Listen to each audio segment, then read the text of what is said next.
Bom dia, boa tarde, boa noite, boa madrugada. Vamos iniciar nossa revisão aqui, no caso, o nosso mini curso da prova número 8, tá? Gente, eu vou primeiro falar os conteúdos que ficaram nos desenhos feios, e depois eu volto e vejo aquilo que eu deixei de falar, né, que não ficou dentro dos desenhos feios, tá bom?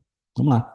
Vamos nos pôr investidos, damos início aqui, temos início, comentando a respeito dos casos de punição do advogado, né? O advogado, se eventualmente ele vier fraudar a lei, reter autos, inépcia profissional e conduta incompatível, isso aqui tudo para que ele será suspenso, assim como, como qualquer tipo de envolvimento com dinheiro, né? Se ele, por exemplo, combinar ali honorários advocatícios com aquele cara que é captador de cliente, também é caso de suspensão.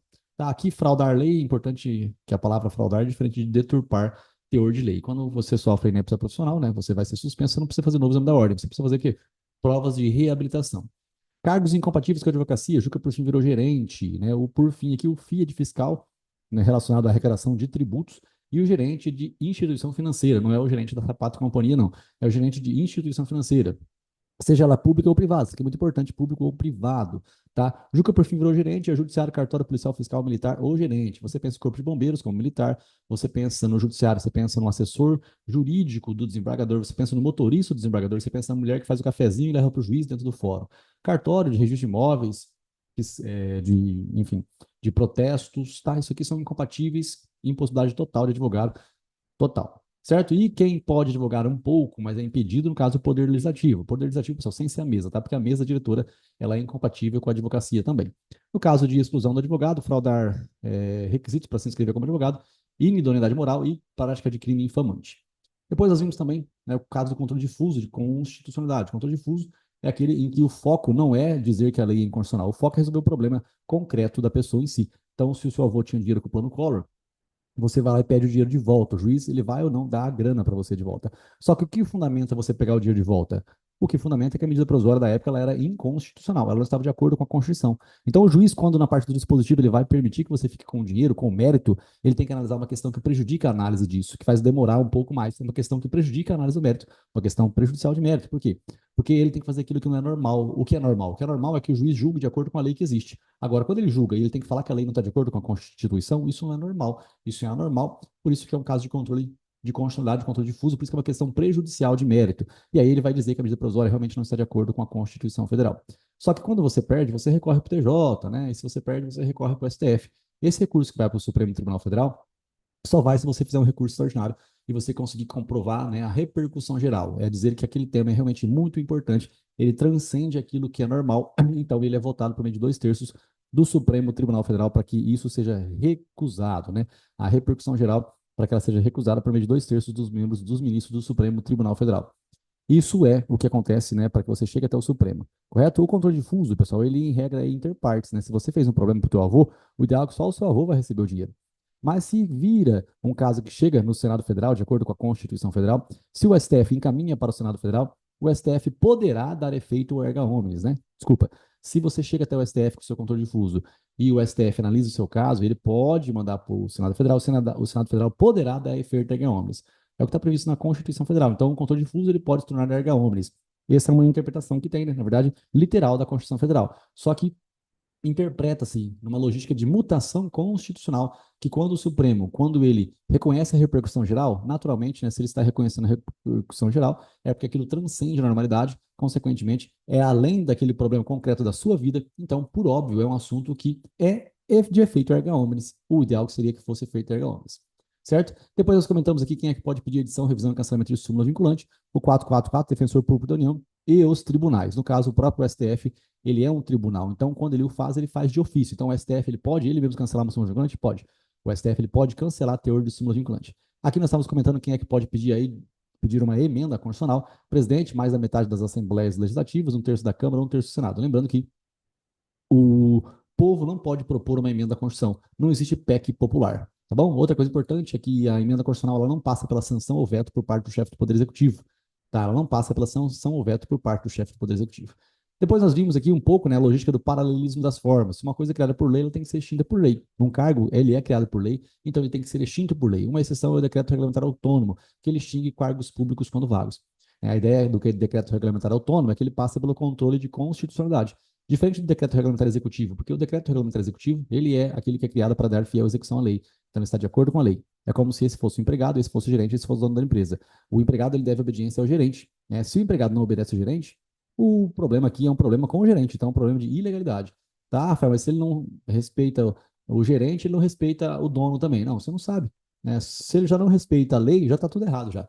Agora, o decreto regulamentar autônomo é como se fosse aquele cara que foi contratado para colocar um ar-condicionado na sua escola, por exemplo, né? Esse cara aqui, ele é autônomo, não deve obediência à lei, ao gerente, mas ele deve obediência à Constituição Federal, ao cara que contratou para colocar ar-condicionado na escola em si. Esse aqui é um exemplo, né, de extinção de cargos públicos quando vagos por meio de decreto regulamentar autônomo.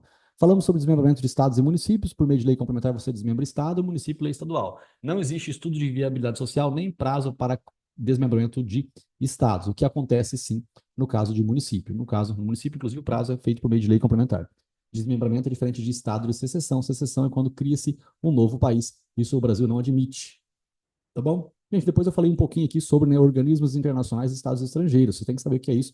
Você não pode deixar de saber que o estado estrangeiro é um país. O organismo internacional é a OTAN, a OEA, a OMT, né? Você tem que saber aí o que que é, o que são, né, os organismos internacionais, senão não tem cabimento. Daí eu estava comentando com vocês e dizendo que o STJ, ele tem algumas atribuições, né, algumas competências previstas ali no artigo 105 da Constituição Federal. Uma delas é julgar mandado de segurança contra o ministro de Estado. Outra é receber o pedido do Procurador-Geral da República para deslocar a competência da Justiça Estadual para a Justiça Federal. Esse pedido ele é feito a quem? Ele é feito ao STJ e, no caso, tratado sobre direitos humanos, né, tratado sobre direitos humanos que procuram assegurar o cumprimento de obrigações decorrentes, né, desses tratados internacionais. Você faz esse pedido para deslocar a competência da estadual para a federal. Aí é o seguinte, ele também homologa sentenças estrangeiras. Sentenças estrangeiras são de estados estrangeiros, não são de organismos internacionais. Uma sentença internacional de um organismo internacional, de uma corte, da Corte Interamericana, da Corte Internacional de Justiça, isso aqui não é uma coisa homologada pelo STJ. O STJ homologa sentenças estrangeiras e depois é executada pelo juiz federal. Tá? Então, quem concede a possibilidade de se executar é o STJ. A concessão da exequatur, a concessão da possibilidade de se executar um problema aqui no Brasil é feita pelo STJ e quem executa é o juiz federal. Certo? Importante também que eu comentei aqui a respeito, né, do esgotamento necessário das instâncias ordinárias do Poder Judiciário brasileiro para que você chegue até a Comissão Interamericana. O ideal é que você chegue no juiz, no TJ, no STJ, no STF, procure resolver internamente o problema aqui dentro do Brasil, para depois você procurar a Comissão Interamericana de Direitos Humanos. Ocorre que, excepcionalmente, às vezes você pode ir até a comissão, mesmo não esgotando as vias internas, mas isso é uma exceção da exceção da exceção. E eu acabei lendo duas questõezinhas também com vocês, comentando lá a respeito, né, da interpretação que você deve ter com relação às questões de direitos humanos. Pô, se criou-se ali uma logística de interpretação extensiva nos benefícios, você tem que conseguir analisar isso no caso concreto. É muito importante essa análise, tá? É muito importante mesmo você saber como que se lê as questões de direitos humanos, tudo bem? Bom, beleza, gente. Depois nós comentamos aqui sobre a Constituição Federal, a força da Constituição Federal, tá? E ela trata do meio ambiente. Aí uma lei federal vai cuidar do meio ambiente. Mas se uma lei estadual tratar especificamente dos manguezais do estado do Amazonas, prevalece o quê? A lei estadual. Posteriormente, se uma lei federal vier a nascer, tratando dos manguezais, aí prevalece a lei federal em detrimento da lei estadual. Importante aqui entender que a lei estadual ela não retira a sua validade da lei federal. A lei estadual ela existe por si só. E nós vimos uma questão em dias atrás a respeito de fato gerador, né? Quem criava, quem tratava sobre uma situação de fato gerador, dos contribuintes da base de cálculo, era uma lei federal. Mas se a lei federal não tratou sobre esse assunto em si, uma lei estadual poderá tratar. Reiterando aqui, né? Uma lei estadual ela não retira a sua validade, tá? Uma lei estadual ela não retira a sua validade do conteúdo de lei federal. Bom, depois eu estava mais ou menos mencionando como é que você não paga tributo, mostrando imunidade, isenção, alíquota zero. A regra, pessoal, a ordem lógica que o caminho, né? As isenções não são necessariamente feitas por meio de lei complementar. Não precisa de lei complementar para isentar o contribuinte do pagamento de um tributo. Basta uma lei. Lei específica é lei ordinária, é lei. Correto? Aí eu estava contando aqui um pouquinho dele tempo processo, o imposto de incidência, fatiador, obrigação tributária. O caminho aqui, né, antes do lançamento, você tem a possibilidade de não pagar um tributo por meio de isenção ou por meio de anistia, você não paga, no caso, as multas. Tá bem? Bom, aqui uma grande coisa, né? Um grande assunto, isenção, por exemplo, de imposto de renda. A isenção, ela trata de uma coisa especificamente e objetivamente de uma interpretação literal, tá? Não alcança as circunstâncias acessórias, tais como, no caso aqui, a nota fiscal. Se você for isento do pagamento de imposto de renda, você continua tendo a obrigação de emitir notas fiscais. Isso é importante, beleza? E sobre isenção ser onerosa. O que é uma isenção onerosa? É quando eles exigem que você faça algo. Por exemplo, na sua escola vai ter que ter um setor ali de pessoas que vão trabalhar com produtos manufaturados. Se você cria esse setor na sua escola, obrigatoriamente o Estado vai ter que dar para você isenção. E ele não pode retirar quando ele quer. Por quê? Porque você cumpriu uma condição. Cumprindo uma condição, ele tem que continuar mantendo a garantia que ele te prometeu um dia. Então, nós temos casos de exclusão do crédito tributário, que é a isenção e anistia. Tá? E nós temos a suspensão da exigibilidade do crédito tributário, que é o tulipa-demora. Cuidado, né? Tutela antecipada, liminar, tutela antecipada, liminar, mandado de segurança, parcelamento, depósito, montante integral, moratória e recurso administrativo. Competência tributária tem os entes federativos e a capacidade tributária. Competência tributária não se delega, né? Agora, a capacidade tributária se delega. A arrecadação e fiscalização é possível ser delegado. A União ela pode passar para uma autarquia. A União pode criar uma autarquia especificamente somente para cuidar de um imposto específico, tá? É possível que seja feito isso, a criação de uma autarquia só para cuidar de um certo setor de arrecadação e fiscalização de tributos, assim como nós vimos uma questão, né, dias atrás aí, sobre o Estado que criou uma autarquia para gerir a aposentadoria dos servidores públicos. Depois eu comentei sobre alguns impostos extrafiscais, que além de servir de receita para o Estado, também ajudam a administrar o país, né, ato ali do Conselho de Fazenda, né, do Conselho de Política Fazendária, ato administrativo, ele pode alterar a alíquota do imposto de produtos industrializados, importação, exportação e operação financeira.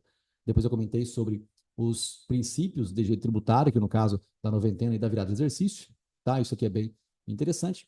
E eu comentei a exceção a esses princípios. A exceção é alguns impostos não respeitam nem virada de exercício e nem 90 dias. Esses aqui do meio: importação, exportação, operação financeira, empréstimo compulsório de calamidade pública e imposto extraordinário de guerra. Esse aqui não tem que respeitar nada. Por quê? Porque ele é algo urgente, tá? Agora, alguns respeitam. Por exemplo, todos os outros tributos devem respeitar tudo. Agora, alguns não respeitam somente uma parte. Por exemplo, imposto de renda, imposto de renda, o IPTU e o PVA são impostos que não respeitam 90 dias. Se ele for instituído em dezembro, ele pode ser cobrado em janeiro do ano subsequente. Agora, o IPI, o CID combustível e CMES combustível, esses impostos aqui, esses tributos aqui, eles têm que respeitar, eles respeitam os 90 dias, eles não precisam respeitar a virada de exercício. Então, se o IPI for criado em janeiro, fevereiro, março, abril, ele pode ser cobrado 90 dias depois. Ele só respeita 90 dias, ele não precisa respeitar a virada de exercício. Correto? Bom, depois eu estava comentando aqui, nossa, que aula grande, né? Sobre o procedimento administrativo, que em regra, pessoal, é sempre garantido contraditório para a defesa, mas no início, se o poder público entender que a sua empresa ela não está sendo bem administrada, eles podem retirar a administração de você e passar para um servidor público. Então, nesse início aqui, você dispensa o contraditório para a defesa, sem contraditório para a defesa, para retirar a administração do seu poder, para retirar a administração do particular e passar para um servidor público. Depois, ao longo do procedimento administrativo, aí sim você terá direito, né, de contraditório para a defesa para impedir que o seu contrato se extingua por meio de caducidade. Caducidade é uma forma de extinção do contrato, encampação também e o advento do termo contratual também. A encampação é quando a lei autoriza a extinção do contrato, a caducidade no caso de culpa por parte do prestador do serviço público, correto? Beleza, gente? Maravilha. Depois eu estava comentando aqui também sobre o procedimento administrativo, né? Ele acontece em muitas circunstâncias. E a sindicância. A sindicância é algo mais brando, suspende o servidor até 30 dias, permite a advertência, e ele não é procedimento prévio ao PAD. Isso aparece nas questões, né? A sindicância não é procedimento necessariamente prévio ao PAD. Tá? Você não precisa de ter uma sindicância para que se instaure um procedimento administrativo disciplinar. Esse desenho aqui na direita, pessoal, é extremamente importante interpretá-lo, né? Fundação pública, ela pode ser de direito público e direito privado. A fundação pública, ela é criada por meio de lei. A área de atuação que é definida por meio de lei complementar. Muito importante isso daqui também, decorar esse cantinho aí, é essencial.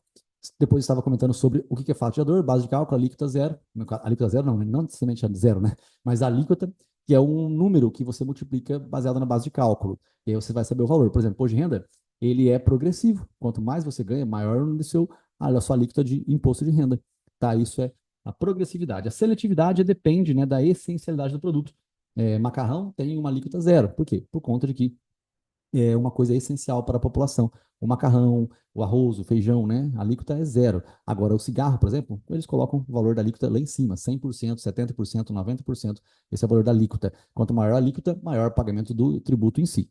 Aí, sobre o tipo de cobrança que nós temos no dia a dia, sempre, não importa se é mais benéfico ou prejudicial, o fatiador é aquilo que vai fazer com que um contribuinte pague. Se você teve um problema em 2015 e não pagou o tributo até hoje em dia, o que vai acontecer? Vai ser levado em consideração o tributo, né, relacionado à alíquota daquela época. A multa é sempre a mais benéfica, correto? Bom, gente, isso foi o que eu acabei comentando, né, baseado nos desenhinhos. Agora eu vou passar os olhos aqui, né, pelo conteúdo que nós tínhamos nessa prova. Revogação, né, quando o cliente ele não quer mais os serviços do advogado. É importante que revogação quando o cliente não quer, renúncia é quando o advogado não quer, mas mesmo assim ele tem que cuidar por 10 dias do processo.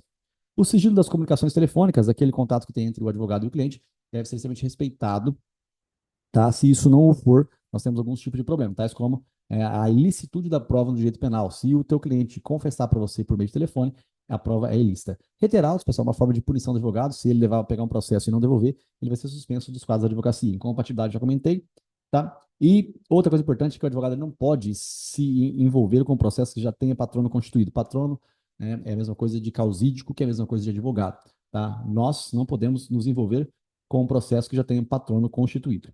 Controle de constitucionalidade, já falei de controle difuso, o decreto regulamentar autônomo se submete ao controle de constitucionalidade, tá? Eu acabei não comentando aqui sobre a votação, né, nos 2 primeiros anos do mandato do presidente da República, se ficar vago, tanto para com o presidente como para com o vice, a eleição será a eleição direta, a população que vai votar vai escolher o novo presidente, lembrando que é um mandato tampão, não são novos 4 anos, é só para completar o período que estava faltando. Da apropriação rural, pessoal, é diferente de expropriação. Expropriação é quando você vai perder um bem imóvel ou um bem móvel, você perde independentemente de qualquer coisa, não tem indenização. Acontece a expropriação quando você tem plantação psicotrópica não autorizada pelo Estado e quando você tem também trabalho análogo à condição de escravo. Lei estadual não retira a solenidade de lei federal, já comentei sobre isso aqui. Sobre os direitos e garantias fundamentais, é importante ler a documentação a respeito do assunto. Lembrando que tem que ter classificação indicativa para os desenhos, né, e os filmes que passam por aí. Mas é possível sim, pornografia tá no cinema, correto? Beleza, gente? Maravilha, é importante também que a União, ela trabalha como órgão interno aqui no Brasil, na verdade como ente interno aqui no Brasil, dentro da República Federativa também, só que ela nos representa lá fora, tá? Então, se o município fizer uma coisa errada aqui dentro do Brasil, quem será punido será a União, não será o município em si. Beleza? Maravilha, simples e fácil. Teve uma questãozinha também sobre casamento, né? A regra do local em que vai ser levado em consideração para fim de regime de bens é do local do domicílio dos nubentes. Maravilha? Isso aqui foi falado, tudo comentado isso daqui. Sobre a prescrição em direito administrativo, nós comentamos, né, que é o prazo de 8 anos contado do ato da infração em si, do ato infracional em si. Certo? Maravilha? Bom, então foi esse conteúdo aqui, então, que nós comentamos. A criação de fundação pública, direito público, universidade estadual, universidade federal, né? Tudo isso aqui são fundações públicas, universidades estaduais, federais, são fundações públicas. Sobre dispensa de licitação, eu acabei comentando também, não aprofundei sobre o assunto, tá? Mas às vezes não tem como, né? Você licitar um assunto que não dá mais tempo de resolver aquele problema em si. Ou as durações dos contratos, pessoal, feitos com a administração pública, depois de um processo de licitação, não acho que vão cobrar isso, o prazo em si. Mas se cobrar, a gente tem que acabar decorando também. Só que é muita coisa para falar e para tratar. Gente, foco, força, fé, fá, depois de tudo. Se você chegou até agora, realmente, pessoal, pô, dá uma clicadinha aí, não vai arrancar pedaços, tá bom? Beijo do Mago. Foco, força, fé, fá, depois de tudo. Tchau.